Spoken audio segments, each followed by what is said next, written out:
Since today is our first time meeting, I've got to tell you some things. I've got to tell you that I called a hilly, grassy park with a skyline view of Boston near my home. I called it the center of the universe for much of my childhood. The kind of place that you could stroll up the hill in your bare feet, and you would find a friend waiting for you to play there. I've got to tell you that I came to Unitarian Universalism when I was in 8th grade on my own. I was raised in a Roman Catholic family, but you should also know that my family was sometimes known to walk out on homilies where the priest got to gay bashing or making Islamophobic statements.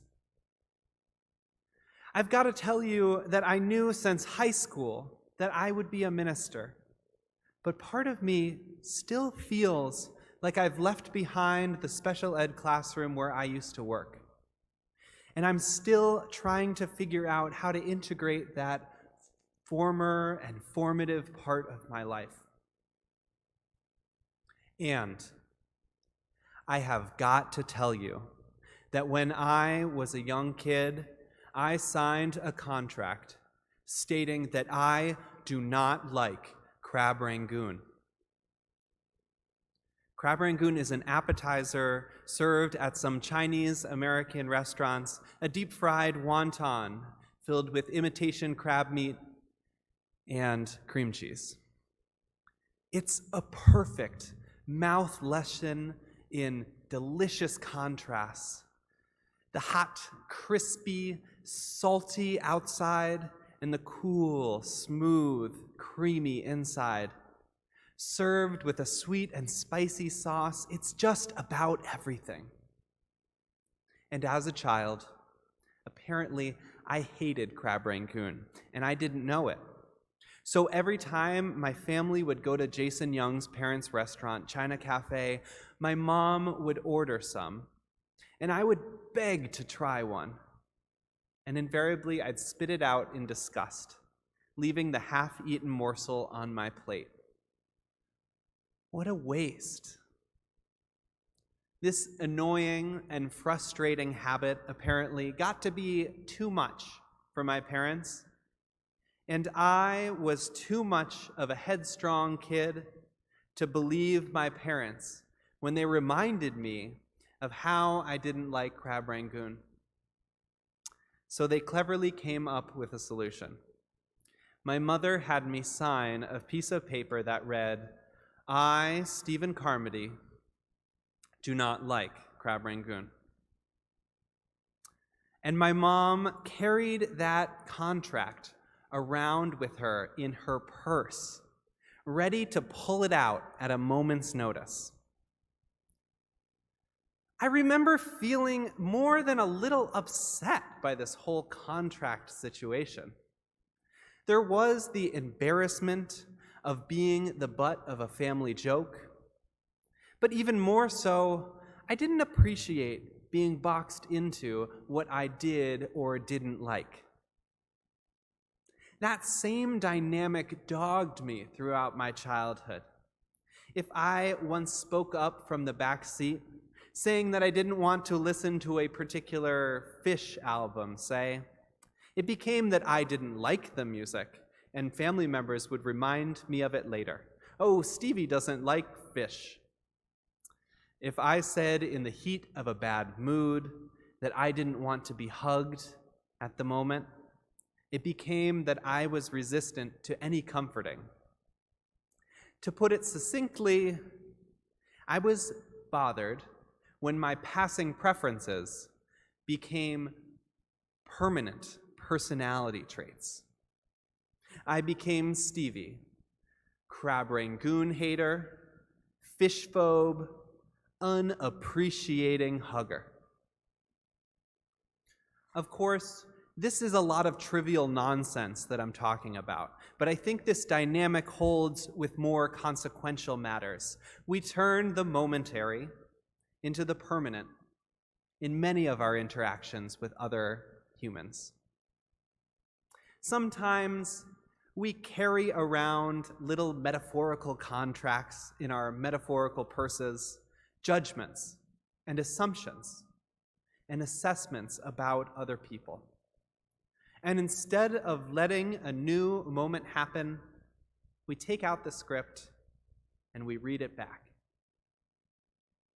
And at its heart, it comes down for me to a question. Will you let me change? It's a title I've given to this reflection and a question that motivates my sense of compassion and grace and of our third Unitarian Universalist principle, acceptance of one another and encouragement to spiritual growth. Will you let me change? The Stanford psychological researcher Carol Dweck is someone attentive to how others influence our ability to grow and change and develop. Dweck studied the way that young people responded to difficult situations they faced in the classroom. She found that it mattered what the students believed about their skills and abilities and their attributes. Either the student could believe that their abilities and attributes could change and grow, or they believed that their abilities and attributes were fixed in stone.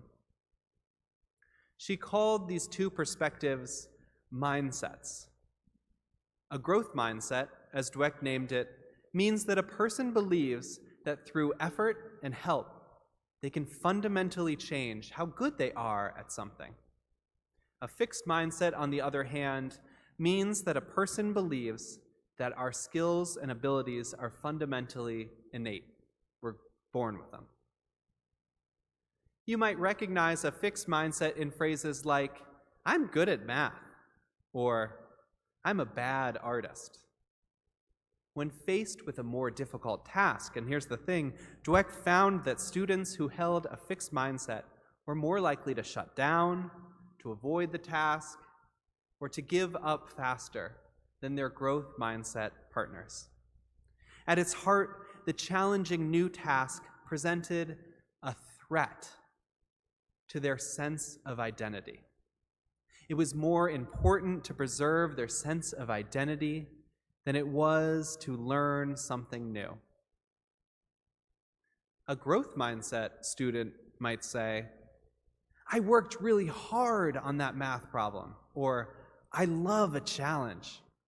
They tended to persevere at a given task and seek out new challenges for what they were, opportunities to grow and change.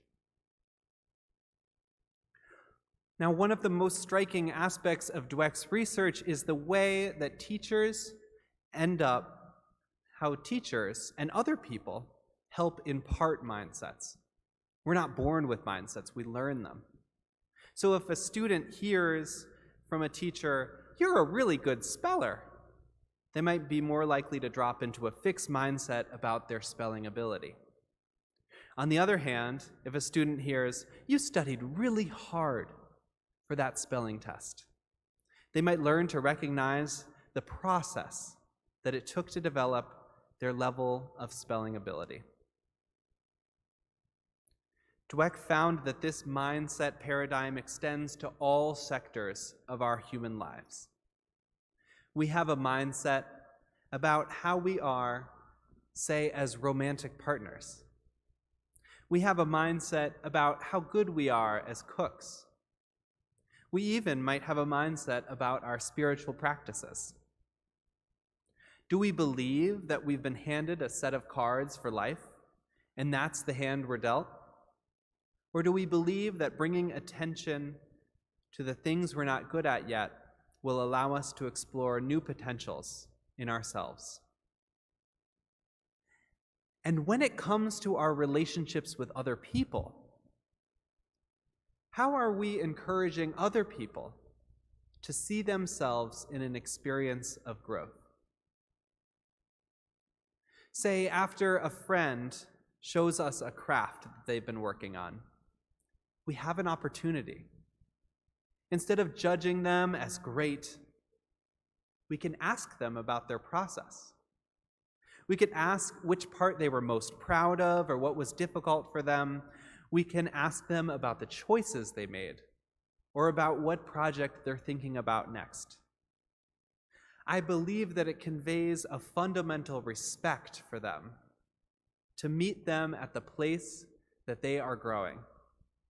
It shows them that we see them as a person in process. Compassion shares this recognition of process. Compassion is an attunement to the flow of life, to the complexity of each individual and every community. A compassionate outlook understands that even when a person might not be at their best, they are still worthy and valuable. My mind goes to our bad seed, one whose outward actions for so long only gave their community members one impression of how they were. So by the time the story opens, the bad seed is receiving judgment and write-off after judgment and write-off in what seems to be a self-fulfilling prophecy. Then we learn the backstory of the sunflower seed, getting some sense of the traumatic history that led them to that difficult place. The seed has to learn to tell their own story, to explain to themselves what went down. It reminds me of the words of a Miller Williams poem, which is called Compassion. It's a short one.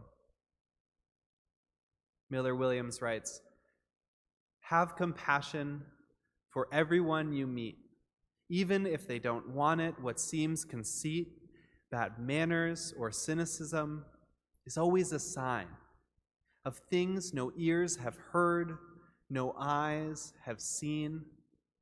You do not know what wars are going on down there where the spirit meets the bone."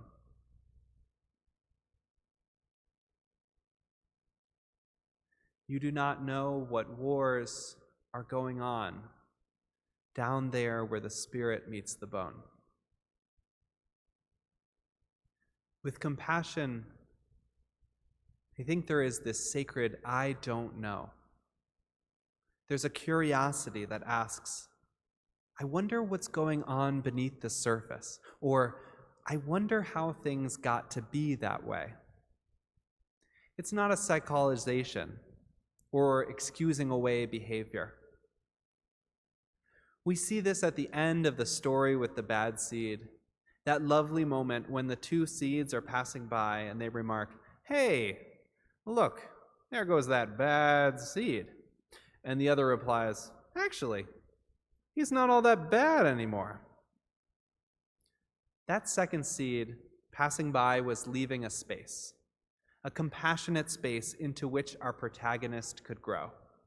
It came from really noticing and being curious about the seed, not just falling back on an old script or an old judgment. But hear me. I think we struggle with the edge of compassion all the time in our contemporary society. How we hold compassion in one hand and accountability and justice in the other hand seems to be the great reckoning of our faith. A great reckoning of our faith. And I don't have the answers of how to do that yet. I'm in process. But I know it's where I want to give my attention and my effort. But I do know that sometimes holding someone compassionately might not look like being their friend.